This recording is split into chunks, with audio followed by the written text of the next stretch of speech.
Wiley. Here. Mrs. Corbett. Here. Mr. Mills. Here. And Mr. Cardifilis and Mr. Selepis will not be here tonight. All right. Could I have a motion to approve the minutes of the September 10th, 2020 regular meeting? Were there any changes? Any motion for any changes? I'll make a motion on any changes to accept those minutes. Second. All in favor? Aye.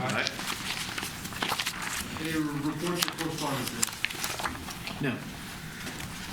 Any site plans and subdivisions filed for review? We have two. One is the HEF Plan Number 3 consolidation plan. That's a consolidation of multiple lots into one lot on Route 19. The Teichman building on Route 19, do you know what? Yeah. That sits on 7 lots, so they're going to make that one big property. And then we have the site plan application and plans for the Valley Brook Medical Office building on Valley Brook Road. Any changes to the agenda? We do. Item C is tabled, the Alex site plan. We're going to go back to the drawing board on that one. I think it's item E, right? Item Yes. E, correct. Any audience comments for items not on the evening's agenda? Any old business? All right, moving on to new business. Item 8A, recommendation of the Biani Consolidation Final Plan 121 and 123 Hardin Drive. So tonight before you is just a simple consolidation plans for 2 lots on Hardwood Drive, both owned by Victor and Susan Bayani. They approached the township about a month or 2 ago asking about putting a detached structure on the other property that they own. It would have been an accessory structure. You can't place accessory structures on lots without principal structures, so it kind of triggered the consolidation plan process, and they're here before you tonight. Each of the lots is about 0.76 and 0.68 acres in size. Obviously, that would create a much larger 1.44 acre parcel once they're all consolidated. Everything complies with our district regulations regarding to lot size, setbacks, and those types of things. So staff is making a recommendation of approval for the Bayani consolidation plan, subject to the 2 conditions listed in my September 30th, 2020 staff report. They just need to fix the labels for one of the existing parcel tax IDs and get Peters Creek Sanitary Authority approval. They've been sent this plan. We're just waiting to hear back from the Peters Creek Sanitary Authority. I'm here to answer any questions you might have. Any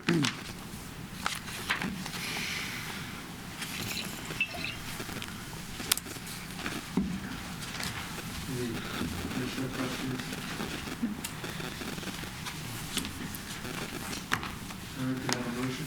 Yeah, I'll make a motion to recommend the Biani consolidation pursuant to the September 30, 2020 staff memo. Second. All in favor? Aye. All right, moving on to the recommendation, Knightbridge Subdivision Final Plan, Buckingham Drive and Knightbridge Drive.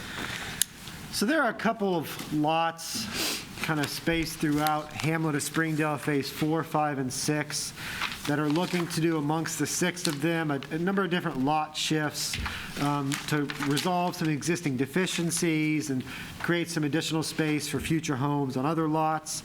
So what you see on the screen right now is what these lots look like today. This next screen here is the revision to those lots, most of which just consists of dividing line changes.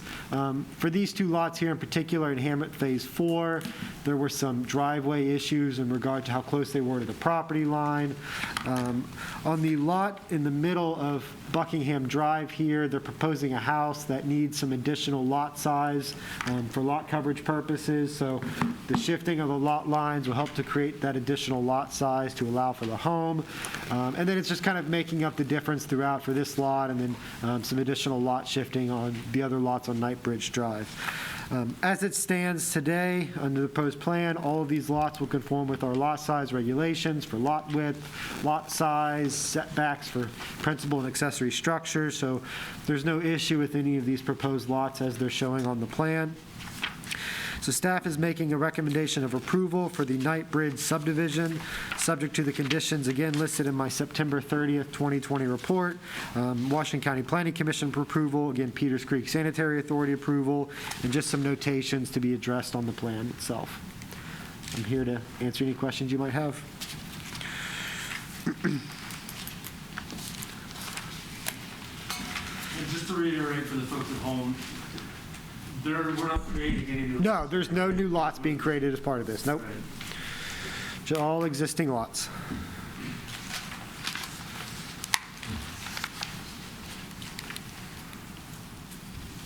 I'd like to make a motion that the Planning Commission recommend approval of the Knight Bridge subdivision. I'll second. All in favor? Is there any There are four pursuant four to conditions there.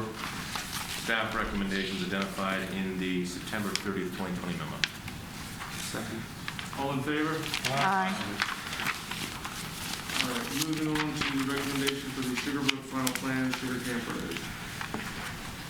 So I'll give a short presentation, and then we have the consultant for the developer here as well. The Sugarbrooke preliminary plan came before Planning Commission earlier this year. Just for, again, a preliminary plan approval was ultimately approved by council. That was approved by council at their June 8th regular meeting, subject to a total of 27 conditions. They're now coming back before Planning Commission for their final plan approval. There have really been no significant changes to the overall layout of the plan from when it came before Planning Commission for their preliminary plan approval. In regards to stormwater management for the site, there is a detention facility located there towards the southwest of the site, a large pond here, and then a small rain garden located here. Well, I didn't see your. Sorry, the rain garden is in this area right here. One note about that, and I have a change to some of the conditions in my report. After some further conversation amongst staff, the township will take responsibility for the stormwater pond in the future. There's no issue with that. We're not going to take responsibility for the rain garden. That will ultimately stay with the homeowners association for long-term maintenance. That's just not something that we're interested in absorbing the maintenance responsibilities for. In regard to the overall development, they're exceeding, their maximum, their minimum, or maximum permitted open space requirements of 10%. They're well beyond that at 42%. In the intersection of Sugar Camp Road and the entrance to the development is one of the areas in the township's capital improvement program that is identified for future improvements later on. So what the developer is doing as part of this plan is creating some additional parcels that will ultimately be dedicated to the township for right-of-way improvements, so we have the space that we need to ultimately make those improvements to that intersection. One thing that we've discussed with the developer quite a bit is a pedestrian connection to the Arrowhead Trail, which runs off screen there to the south. In some recent conversations, we've identified the opportunity to locate a sidewalk along this section of the development to the entrance into the development, so we can get a pedestrian connection along Sugar Camp Road that ties into the sidewalk network for Sugarbrooke, which would ultimately tie in to the pedestrian connection to the Arrowhead Trail. On the preliminary plan, we had the trail located in approximately this area, running through a private property to the south and ultimately connecting to the trail. We did a pretty extensive field look at it, and we walked all this area back here to try to find the best location for a true connection, and we changed it to be on the stormwater facility further back on the private property, further away from the house, but still crossing that private property and then ultimately connecting to the Arrowhead Trail. These lots will each be imposed a $1,500 traffic impact fee that will be subject to payment at the time of building permits issuance for each of the lots. The homes in the development are going to range anywhere from $500,000 to $700,000, maybe a little bit more than that. The applicant has issued a geotechnical report to the township. We're currently reviewing that, working through that with our consulting engineers and the applicant themselves. Staff is making a recommendation that the Sugarbrooke final plan be recommended for approval, subject to the conditions listed in my staff report to Planning Commission with the following 2 changes. Condition number 22 will be revised to state that a note shall be placed on the final plan for recording, stating that the stormwater detention pond will be dedicated to Peters Township, and an additional condition number 25 stating the stormwater rain garden will ultimately be maintained by the homeowners association, or HOA in short. I'm here to answer any questions you may have. The applicant's consultant is here as well. You would state your name to the folks on TV. My name is Stephen Victor from Victor Wetzel Associates. If I may, I have a question regarding number 22. Yes.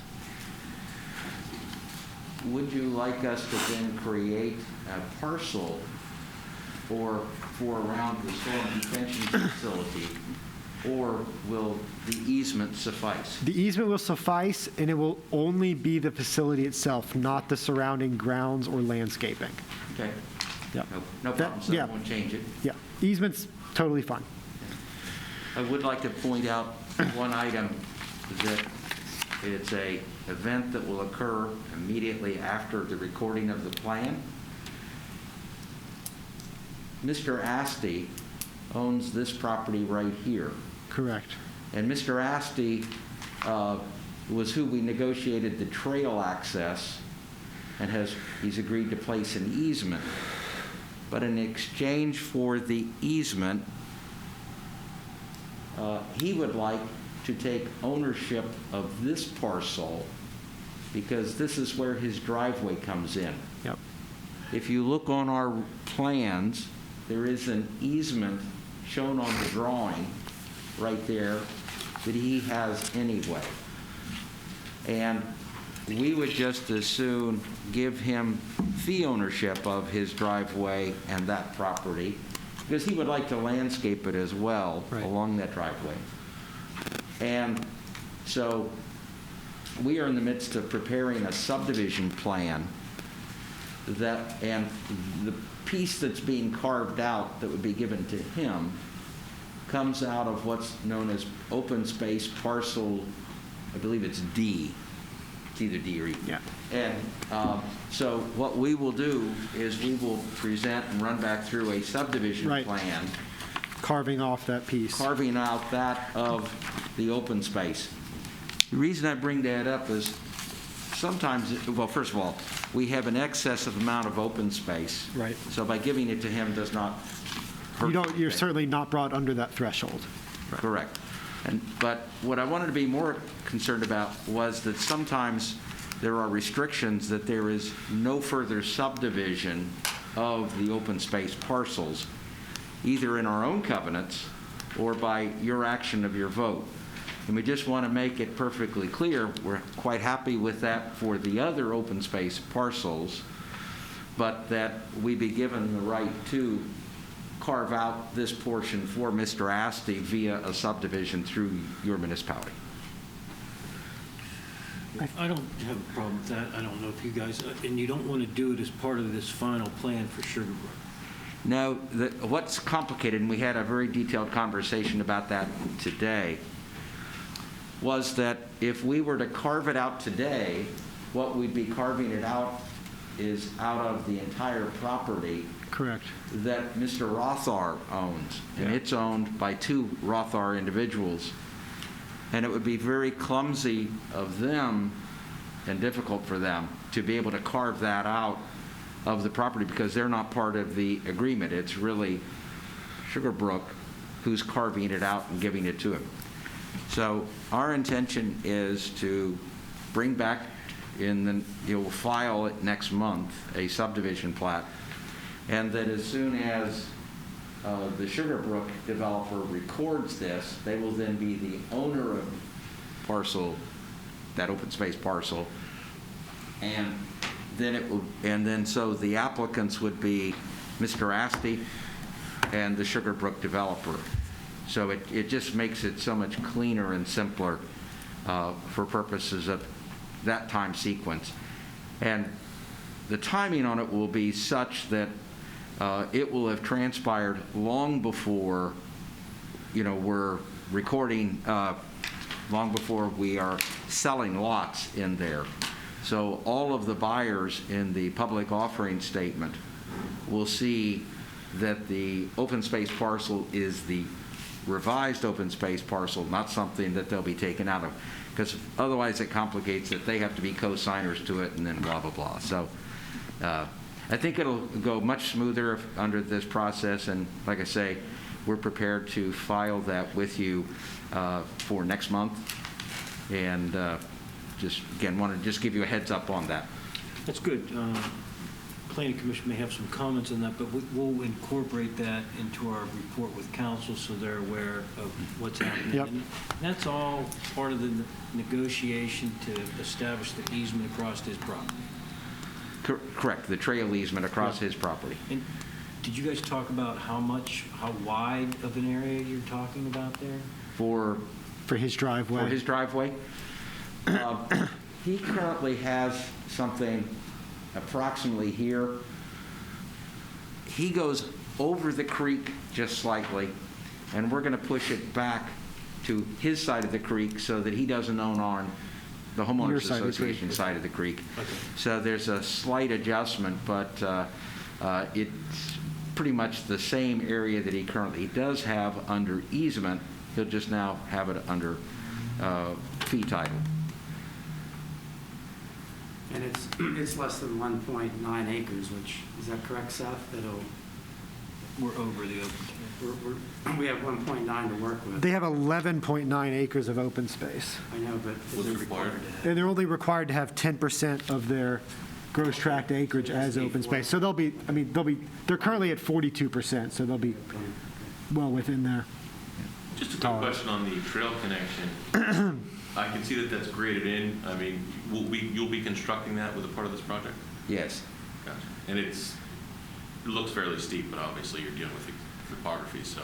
The topography is steep here, but in our site walk that Seth referred to, we were able to just walk down straight over the hillside there. However, because it's going to be a trail, we wanted to elongate it, so we came across on an angle, a cross slope with it, and that then necessitated the grading within that area. But it's basically cut a little bit at the top, filled here at the bottom, and if you're acquainted with the trail in this area, there's a berm between the trail and the Asti property, and so we're going to cut through the trail, again, be able to just have a very clean ramp, if you would, down, connect to, and then get back over to our trail.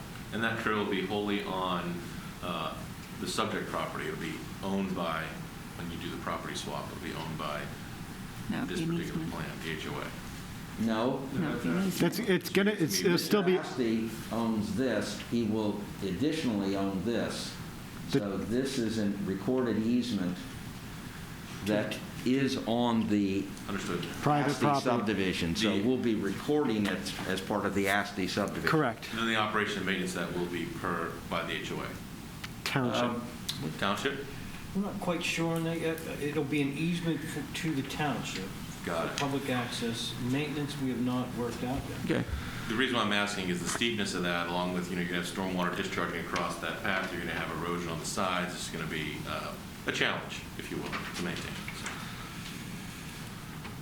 just a thought for the township. No, I'm with you. We need to think about maintenance. I would think that the township would assume maintenance across the easement, and then Yep. once it hits the HOA land in that open space, it would be the HOA. That's fine.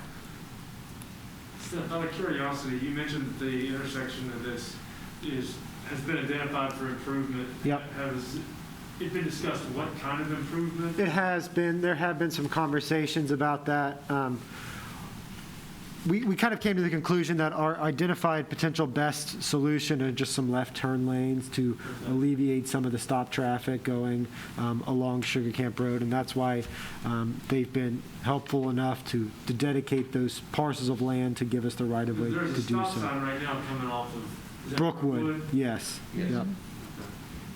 And as I said, the eastbound lane will widen out on the Rothar side through here so that it can be a center left turn lane go onto Brookwood. Oh, okay. And then vice versa, there'll be a center left turn lane Yep. for the westbound to be able to come into Vista Drive.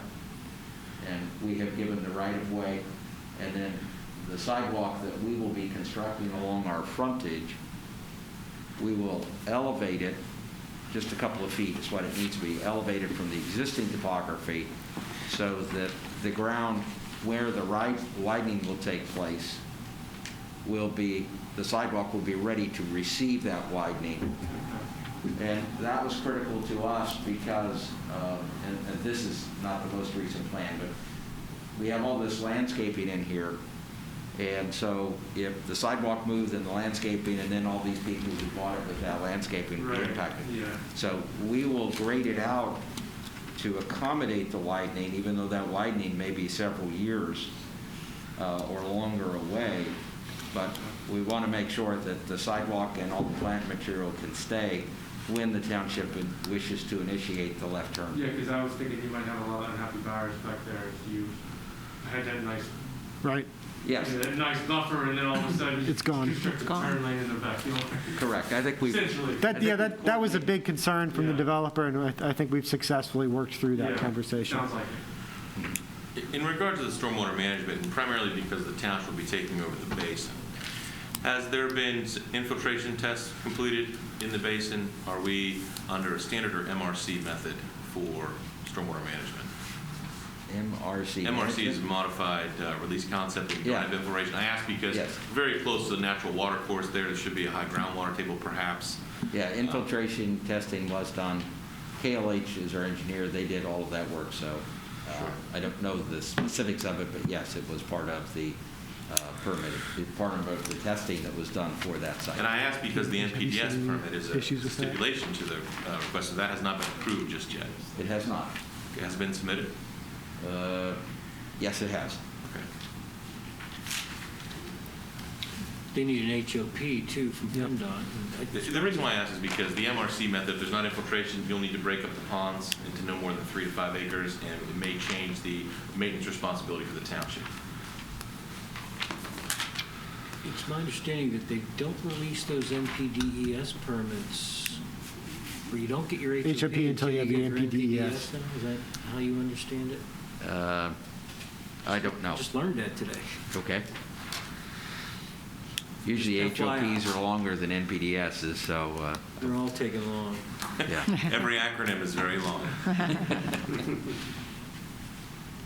Is there any impact to the stream at all from the development, the stream that goes along the back? Any impact to that at all? Was there concern there? The only impacts, and the generic answer is no. Okay. The very specific is when the detention facilities outfall, we outfall to the stream. So we are constructing a storm sewer through the stream area, and same thing with the rain gardens. And when we cross over the stream, I think it's right there. Yep. There will have to be a small bridge, some means by which to get over it. So are we in that zone? Yes. Is there construction? But it's all controlled. So, Okay. yes. So Yes, it does. Thank the you. answer is no, we're not having impacts. Okay, okay. Where are the mailboxes? There we go. The cluster mailboxes. What we've done is we've designed it right here at this intersection, and we'll place the CBUs inside a gazebo. So it, one, gives us cover. It also gives us light. One of the problems I feel is you don't get light around it. And then what we've done is we've provided 3 parking spaces here and 3 parking spaces here. So someone who comes in, if you're coming home at night, you can come this way. If you're trying to pick up on your way out, you can pick up this. Oftentimes, we don't have that luxury. And this is steeper than 2% grade. This is at 2%, and so that allowed us to create our ADA parking stall right here for purpose of it. So it worked out very well by the fact that we have this open space parcel with which to do that. I just can't remember. I think I was here for that discussion. Why are we going to these cluster mailboxes now? It's a decision by the United States Postal Service that they've made. They made 2018, I believe, maybe shortly before that. All new developments are doing these single location These cluster cluster. mailboxes, no more individual delivery to houses. It's off our. That's USPS, Yeah, okay. that's not our decision. I knew there was an answer, I just couldn't remember exactly what it was. That's nationwide, as I understand. Yes. Yes. In an effort to reduce miles traveled, and their numbers. Okay. Is the pond a wet pond or a dry pond? Right. Is there a planting media at the bottom of that? In other words, is there an augmented soil amendment at the bottom of that pond? Because I noticed that we have the seeding specification on both the rain gardens and the bottom of the pond. Typically, those are a little bit different. Yeah. But Sorry. Yeah. I wasn't prepared to answer that one. Is that KLA? gotcha. Well, Gateway's part of reviewing that. Yes. I would just recommend, since we're going to be maintaining this, we just check to see, get too much water above that media, it compacts and is difficult to maintain. If there's a media at the bottom of the stormwater management, shouldn't be a problem in the rain garden, even if we were maintaining it, but we're not. Josh can speak to that. Do you want to head up? You want to go up there so we can get you on TV? That's Josh Scanlon with Gateway. Yeah. Yeah, if you could come just to the mic. So I believe, Josh Scanlon, Gateway Engineers. I believe the basin on the left is currently designed as a wet pond. So The way it's- stormwater management number 1 That's right. is a wet pond. That's how it's called out in the plans. Okay. We have comments in the letter. Any revisions based on Washington County Conservation District, they'll have to resubmit back to us to review the stormwater management plan. Gotcha. Okay. So that's Just with the new requirements, I think it's gonna, Yeah, it's not That's so much a potential new to change. requirement, because sometimes it slips through from the conservation district level. It's more of a Right. maintenance concern where that media will really compact with the weight of water, and it just, it doesn't function. So, And from just the township's perspective on that, we're going to have to get some clarification on if it is a wet or dry pond, because the township does not accept maintenance of wet ponds, only dry ponds. So if it's the intention to ultimately dedicate it to the township, it will need to be a dry pond. Okay. But if it's going to be a retention pond with permanent pool of water, it can be the HOA. It can be the HOA. Yeah. I did not think that it was a permanent facility of standing water, that it may have a wet bottom during the infiltration process, but I did not think that it was a wet bottom. All the notes specify wet ponds, Yeah. and that's why I was asking the questions. I saw the seed specification, which is a little odd to have both.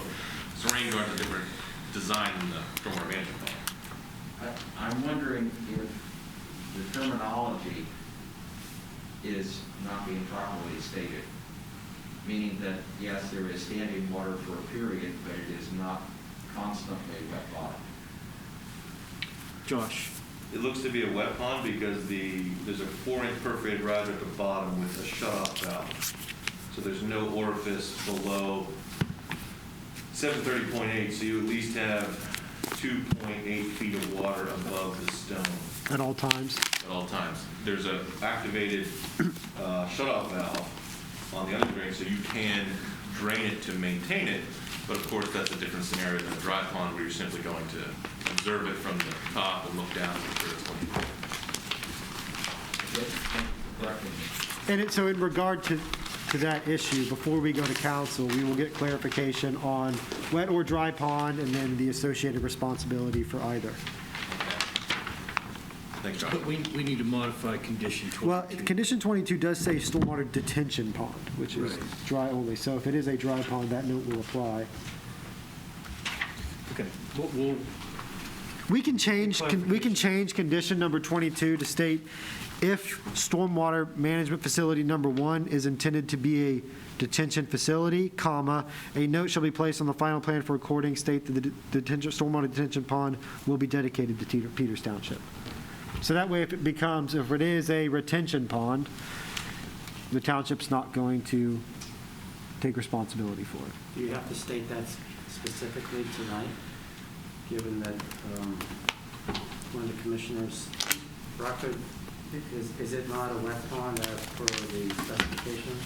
It appears to be designed as a wet pond in my brief look at it. Yeah, if that's the intention, then I think we should just state that the stormwater retention facility shall be noted on the final plan for recording that it'll be maintained by the Sugarbrooke Homeowners Association. I'll get clarification tomorrow on that. Okay.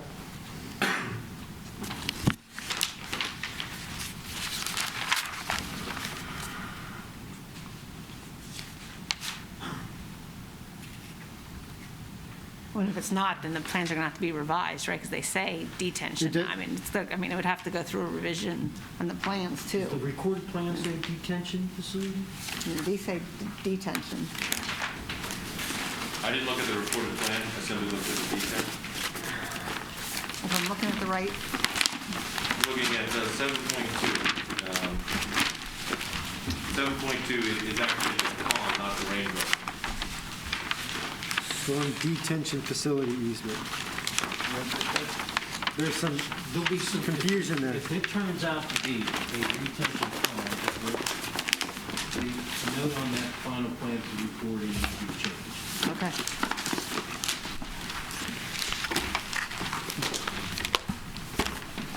Victor, if that's a retention pond instead of a detention pond, I mean, are you going to have to go back and, I mean, is there going to be different, I mean, costs and things like that associated with it? Is that going to affect you guys more than just making some notations for our purposes? I would think it would, is my concern, is that if this is not what you thought it was, it's for on our end, maybe it's just a couple notations, but on your guys' end, aren't you going to need to relook at that? No, No? no. Not from a construction standpoint. It would If just it's be O&M. designed for wet, Yeah. we'll build it as wet. If it's designed as a dry, we'll build it as a dry. Okay. And again, I apologize, I don't know why it's got the water at the bottom, but you're good catch there. Those retention ponds are common. We have them throughout Peters. Yeah. And the township does not take ownership of the retention ponds. We do take ownership of the detention ponds. Because the homeowners, like the bylaws, the HOAs, those aren't finished though yet, right? I mean, those haven't been completed, okay. No, just drafts. Okay. And just one more question. If it is a retention pond, which the details appear to show it, and Josh can confirm that, but do we require any type of fencing or fall protection? No. Thank you.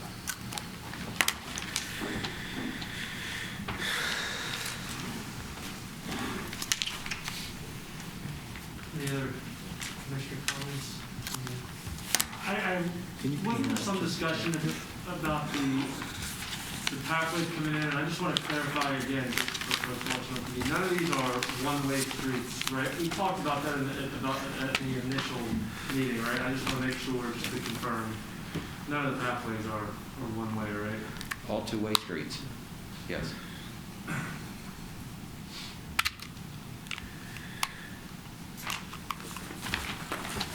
All right. Can I get a motion? I'll make a motion.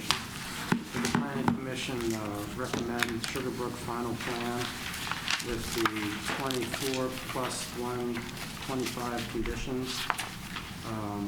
And you'll have note the 22nd condition changed. Correct. And the 25th, right? You modified- 25th added, yep. Second. All in favor?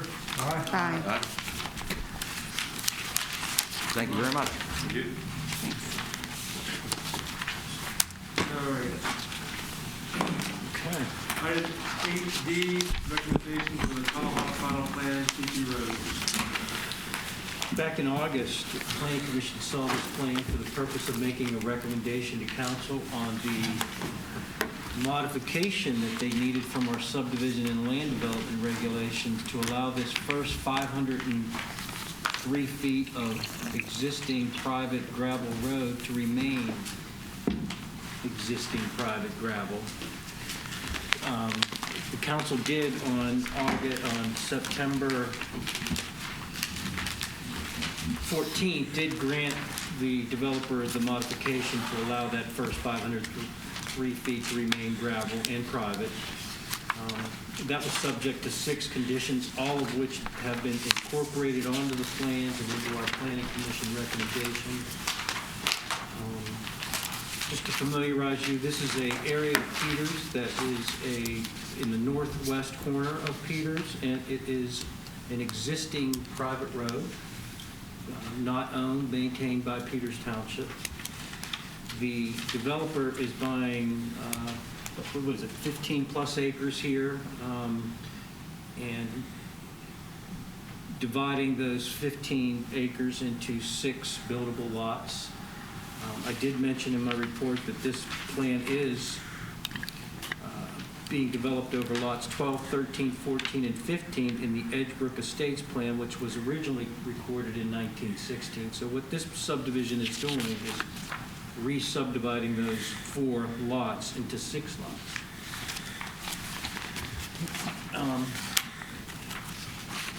The developer will, as part of his development public improvements, be paving Tepee Road along his frontage in creating a permanent cul-de-sac. The subdivision plan will set aside the 50-foot right-of-way where he owns the frontage, and he will build this road to township specifications. It'll be paved.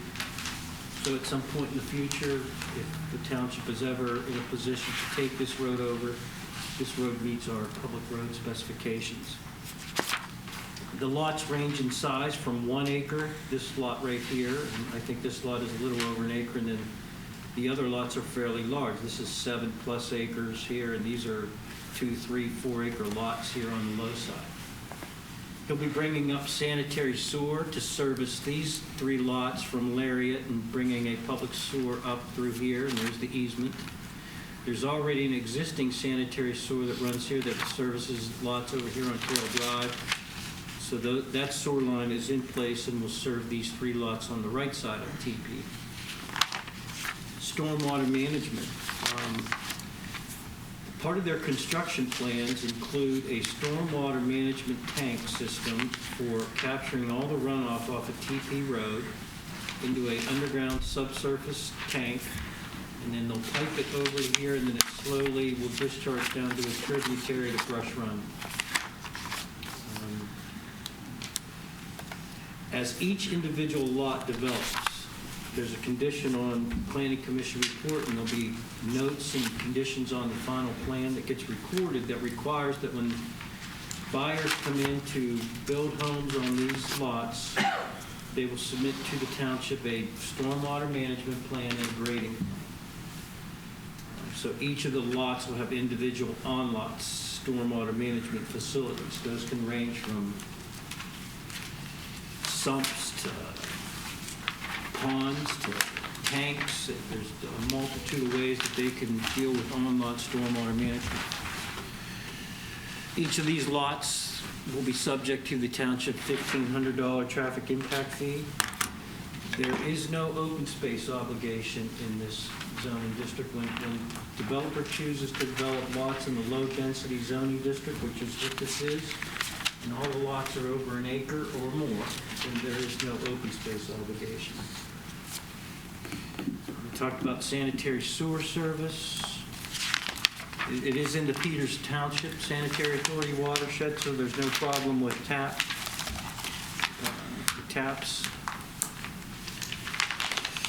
Staff's recommending that we approve recommend to council that we approve the Tomahawk final plan, subject to the 10 conditions listed in my report.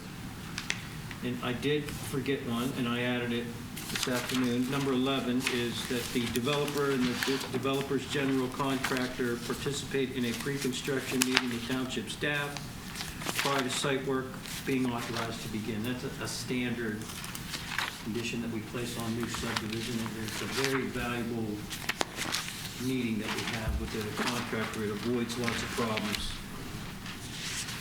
So it's a fairly simple, straightforward 6-lot subdivision, and I did fail to mention that the developer has committed to two things. One, that first 500 feet of gravel road is currently around 10, 11, 12 feet wide. They're going to widen that out within the right-of-way. There's a 40-foot right-of-way there to 20 feet to allow for accommodating two-way traffic. In addition to that, all the 6 lot owners in the Tomahawk plan will sign a private road maintenance agreement, which we have been reviewing. And not only will those 6 lot owners in Tomahawk be responsible for maintaining that new paved road in front of their lots, they'll be responsible to help maintain that 500 feet of gravel for the other. That'll help those other 1, 2, 3, 4, 5 lot owners along that private gravel portion of Tepee.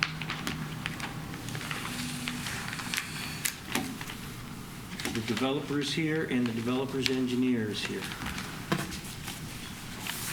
Is there a cluster location? There will be. Maybe Joe can enlighten us on where we're going to plan on putting that. Yeah, we're planning on putting, hi, Joseph Young, Harshman CE Group. We're planning on putting it at the end of the cul-de-sac on the right side as you go around, basically near where that existing house is. I've drafted that, but I'm going to include it with the response.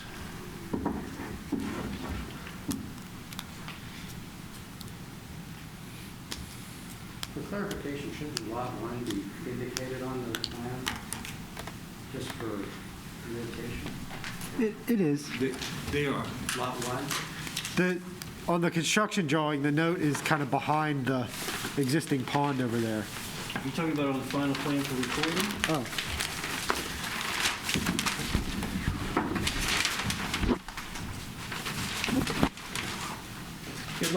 The lot numbers are on the plan. Okay, I didn't see it on this one. I don't see it on that one. It's down by the pond.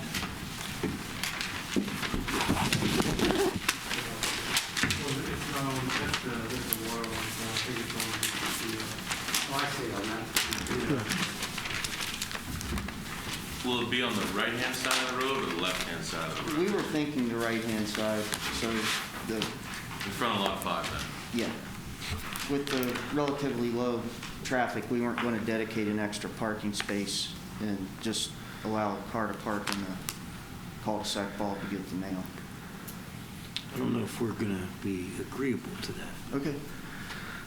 We need to see a design We can that have- allows you to get to that mailbox without hindering roadway traffic at all. Would you want to see it a little bit past the cul-de-sac then with a spot there? Or I can talk to you. Yeah, we need to design it so that if someone's using it at their vehicle, that they're not blocking any of the roadway. Okay.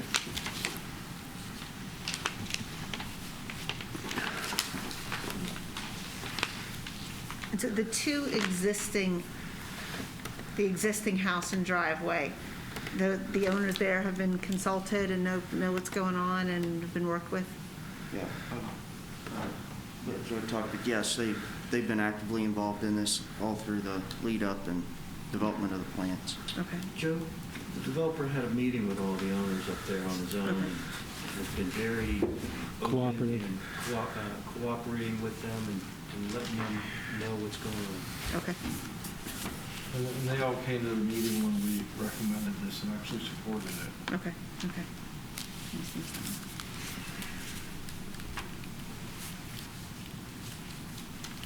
It's a little unusual with development on a private street. You don't Right. see that very often.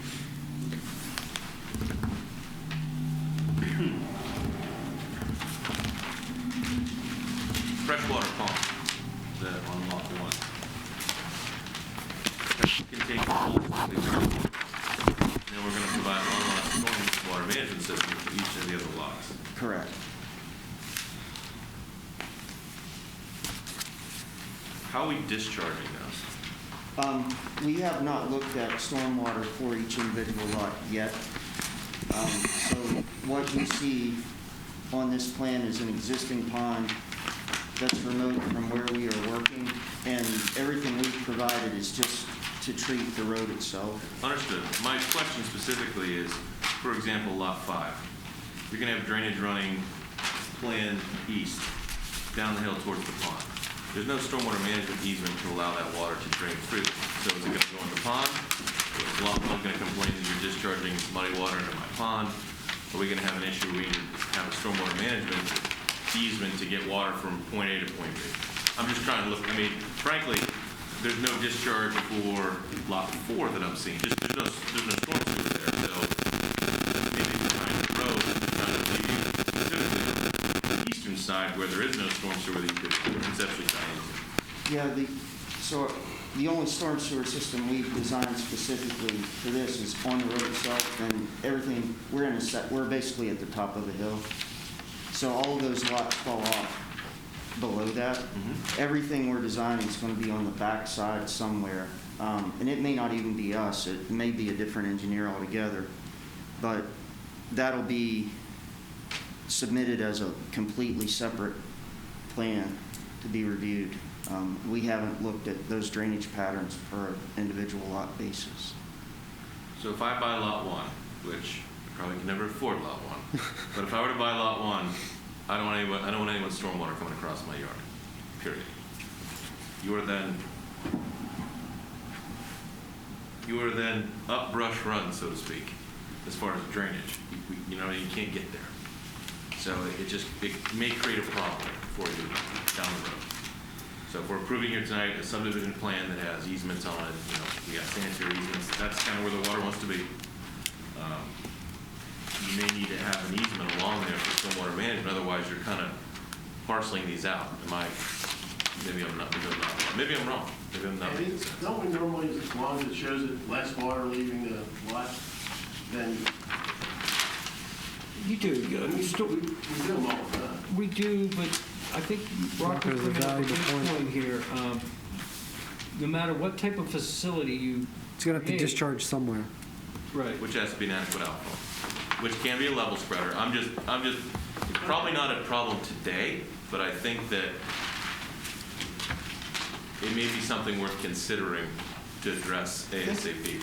That's a good, thinking this through, what if we showed an easement downland somewhere that followed contour? Some way to say, okay, you can get to it here. I think we leave it up to the individual owner and builder when they come back in. That's a great question. So are you, sir, would you mind coming Yeah, I up? was going to say, we can come up and... I got to ask some questions. Come on. Just from a contractual standpoint, are you planning on selling these lots specifically to an owner who's going to bring in their own builder? No. But I know that in each lot, we'll have to jump through that hoop to show that the mono's water is less once we build a house leaving the property. Like you said, the spreader does that. Yeah, and I think that you may have some challenges because of how the pond is located entirely on lot 1. A lot of things are going to want to go to that pond except for the southernmost lot, the southern 2 lots. That's going to be the natural drainage. I could see that being a legal issue down the road with this plan. But off of Carroll Drive, and the township has had problems there before, all their water goes in that pond. Understood. So, I mean, those houses, there's a pipe in their backyard leading out over the hill. Gotcha. I don't think it's a problem for the township today. I just don't want to paint ourselves in a corner with not having adequate outflow. I think it would be very simple to create some sort of drainage easement that Right. allows Lot 5 to drain their stormwater management facility into that pond. So it's there in perpetuity, and it's not a question. The other lots, not a problem. Lot 1 has direct access to a tributary. It's Lot 5 that we're talking about. And I understand that's not thought, I understand that with the engineering is not that far. I appreciate that. And maybe that's not maybe I'm solving tomorrow's problem or looking at tomorrow's issue, just bringing it up today. Joe, I don't think it'd be an issue for where they can build. I'm not going to be an issue where they can build, I'm just trying to keep, Where do you anticipate Lot 5 draining their stormwater management facility? Joseph? well, it's pretty obvious it's going downhill. Right. But, Over sanitary line. It's just going to go into the pond. Having seen clouded ponds cause issues, I'm asking the question. It'll obviously need some type of standalone BMP prior to entering the pond. So it'll have to be somewhere between right. the pond and the house. Understood. But I think it'd be easy enough on that downland area to put an easement that's dedicated to that. And I did note that in the comments, staff recommendations, that Gateway is going to finalize their approval. And perhaps that's something that Gateway can look at, so we don't have to add any additional comments or questions here this evening. I think that's a good point, Joe, you're bringing up. And Lot 1 is intended to be sold as a single lot, no further subdivisions. Somebody buys that and then they want to further subdivide it and put 4 more houses on there. Not allowed. Is it set up in any way that that could be requested, or? There's a note that's going on this final plan that no further subdivision of these 6 lots can. Okay. Unless all of Tepee Road is improved. Correct. Correct? Well, Unless what? but these 6 lots are locked into this configuration. The rest of Tepee Road could further subdivide. When's that ready?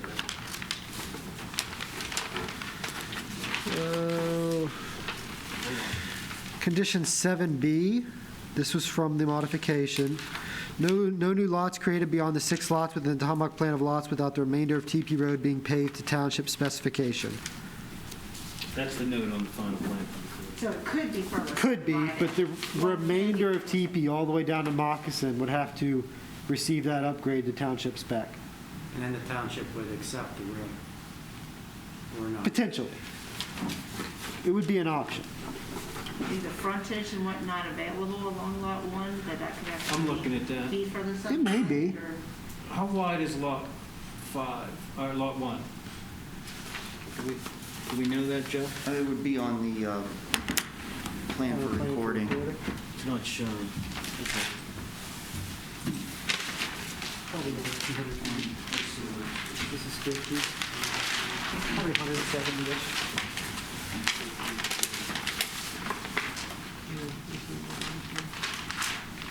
It's like about 150 to 175 feet. I think it's highly unlikely that Yeah, Lot 1 would be further subdivided.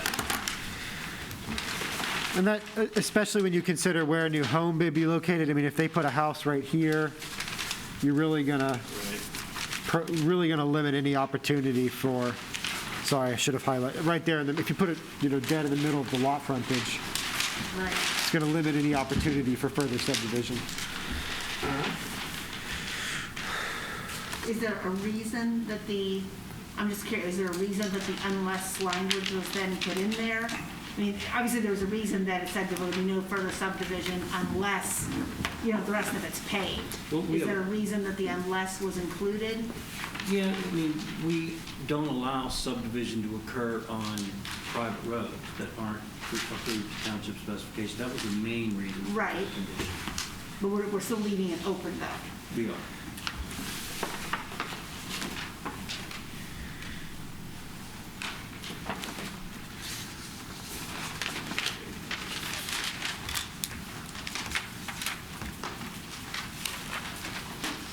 You could probably still subdivide Lot 1. I'm just saying, generally, you can get your requisite frontage of 50 feet, your side yard setbacks on the existing home, and you can get there.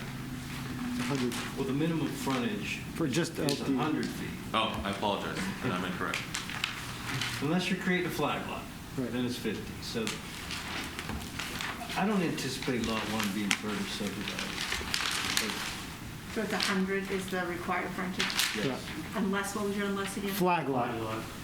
Which you have to have we have a provision in our zoning that allows a flag lot to be created with it, which requires a 50-foot frontage. Flag, F-L-A-G. F-L-A-G. Okay, I was just hearing.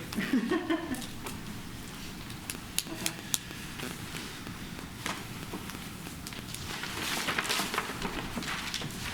One of Is the, there any other, in the audience, anybody in here in the audience comments? No?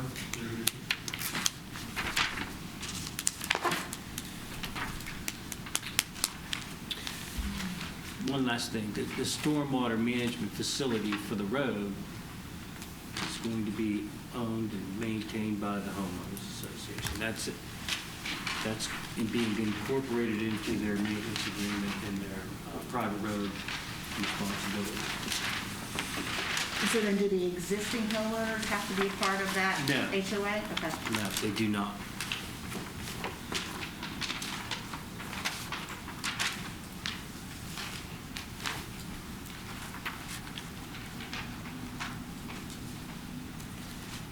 And just one other point of clarification.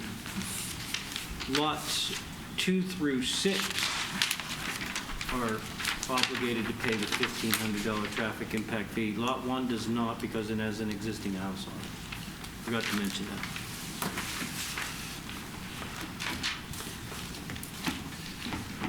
I know we mentioned the Tepee Road maintenance agreement. Wasn't there discussion when they initially came before us about making sure that the existing homeowners have a separate agreement than that they don't have to, that they aren't obligated to pay to maintain the top portion as well? Was that? The only folks that'll be obligated to maintain the Paved. portion of Tepee will be those 6 lot owners in Tomahawk And that's going to be defined in the maintenance in agreement.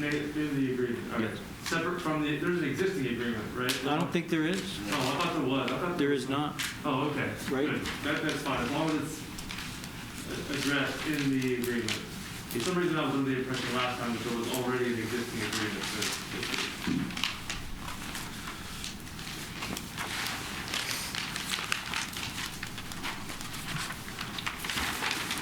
Also, Ed, you've already addressed my concern of number 8. I apologize for not reading that all the way through, but you got somewhere.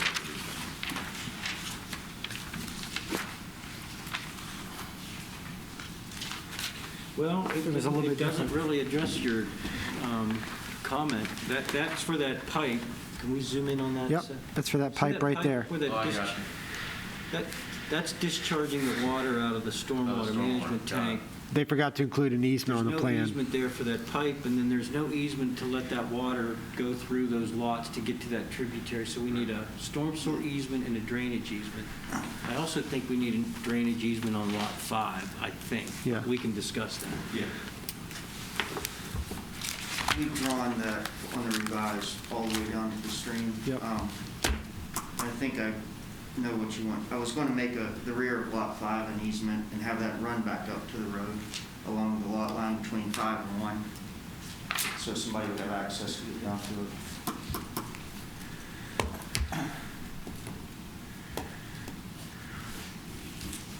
All right, any other questions, comments? All right. We have a motion.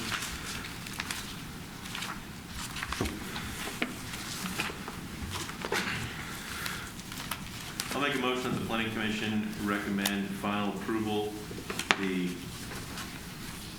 McLaughlin Builders Tomahawk final plan, subject to the, I believe it's 11 conditions outlined in the October 1st, 2020 memo from staff.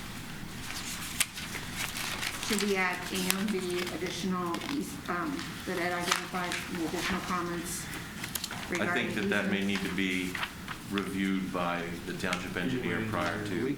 We talking about that drainage easement? Yeah, right. Let us review it with Gateway and Mr. Young and the developer and see how we handle that. I agree. That'd come under number 3 then, right? Second. Yes. All in favor? Aye. Aye. Aye. Moving on to the planning portion, any miscellaneous items? Just real briefly, our next meeting is what, November what? Put me on the spot. I don't Second know. Thursday in November. As part of that meeting, I'm going to have the traffic impact fee. Planning Commission is part of the Traffic Impact Fee Advisory Committee, which is the Planning Commission plus 3 citizens. 12. What's that? 12. November the 12th.